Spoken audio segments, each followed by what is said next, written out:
अस्सलाम वालेकुम दोस्तों, आज का मेरा प्लांट कोक्सकॉम का प्लांट है और ये एक बहुत खूबसूरत प्लांट है और इसको ये नाम जो है इसके फूल की वजह से दिया गया है जो मुर्ग की कलगी की तरह से होता है और इसी वजह से इसको कोक्सकॉम कहते हैं।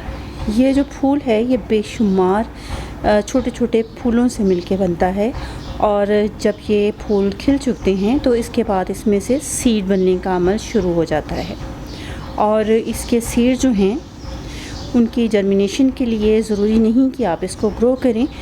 सेल्फ सीडलिंग से ये प्लांट जो है ख़ुद ब खुद ग्रो हो जाता है। मैंने आपसे बहुत पहले एक वीडियो शेयर की थी जिसमें मैंने आपको दिखाया था कि इससे सीड कैसे कलेक्ट करते हैं।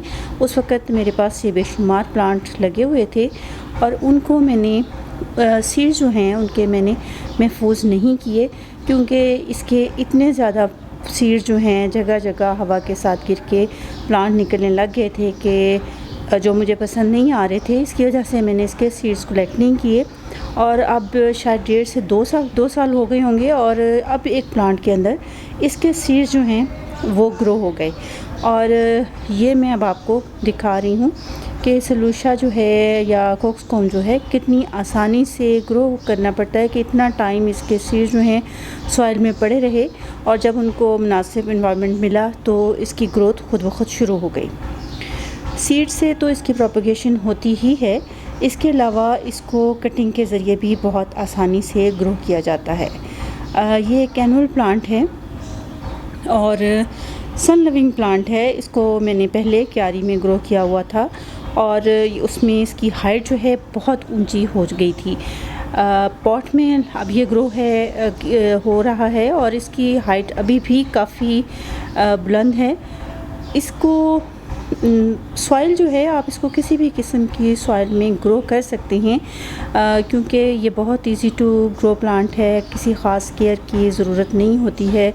और अक्सर आपने इसको देखा होगा कि पार्क्स वगैरह में ये प्लांट बहुत ज़्यादा ग्रो हुआ होता है, बच्चों की यूनिवर्सिटीज़ वगैरह में या सड़कों के दरमियान डिवाइडर में ये प्लांट जो है लगा हुआ होता है। उसकी वजह यही है कि ऐसे प्लांट इस तरह की जगहों पर ग्रो किए जाते हैं जिनको ज़्यादा केयर की ज़रूरत नहीं होती है।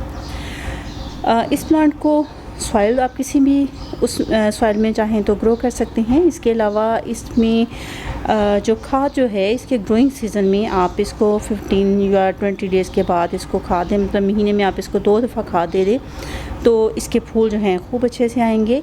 जैसा कि मैंने बताया कि ये सन लविंग प्लांट है और इसको सारा दिन धूप में भी अगर ये पड़ा रहे तो इसे कोई मसला नहीं होता है।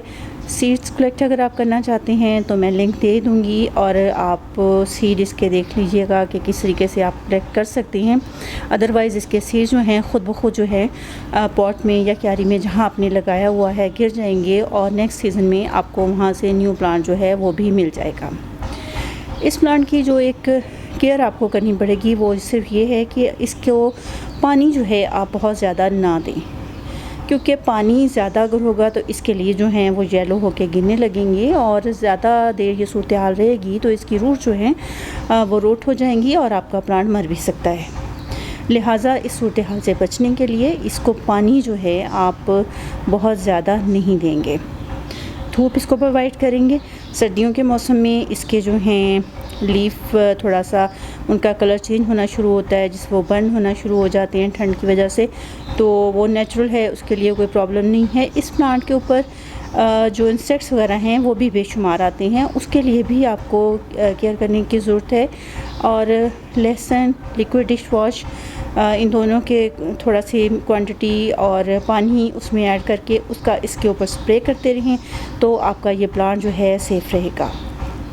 उम्मीद है आपके पास ये खूबसूरत प्लांट होगा और आप इसकी कटिंग से या इसके सीड्स के ज़रिए बेशुमार न्यू प्लांट जो है बना सकेंगे। फिर मुलाकात होगी, तब तक के लिए अल्लाह हाफ़िज़।